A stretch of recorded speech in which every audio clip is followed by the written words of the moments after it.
প্রাপ্তি, এটা তুমি কি আঁকছো? এটা আমি আঁকছি শ্রীকৃষ্ণকে। শ্রীকৃষ্ণকে, বাহ। আর বাল্যকালে। আচ্ছা ঠিক আছে, করো। জেভা, তুমি কি আঁকছো মা? এটা আমি সিনারি আঁকছি। কিসের সিনারি এটা? এটা একটা মানুষ কলসি নিয়ে যাচ্ছে। বাহ, খুব সুন্দর হচ্ছে, করো। নুসরাত, এটা তুমি কি এঁকেছো? পৃথিবী। আচ্ছা, এই যে এই পার্টটা করছে, এটা কিসের? এটা পৃথিবীর একদিকটা দূষণ আছে আর একদিকটা ভালো হচ্ছে। বাহ, খুব ভালো।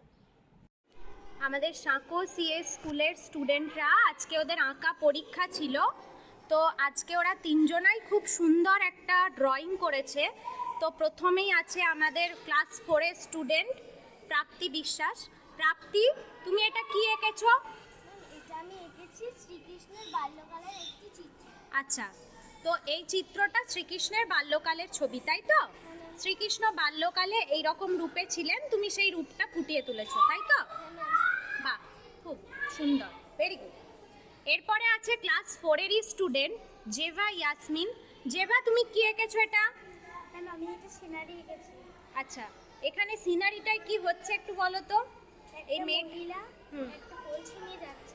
বাহ, খুব ভালো। এরপরেই আছে আমাদের ক্লাস 4-এরই স্টুডেন্ট নুসরাত পারভিন। ও খুব সুন্দর একটা কনসেপ্ট করার চেষ্টা করেছে, বলো তো কি এঁকেছো এটা? আমি এটা পৃথিবী এঁকেছি। পৃথিবী এঁকেছো। আচ্ছা, পৃথিবীর কি হচ্ছে এটা? এই দুদিক এরকম কালার কেন?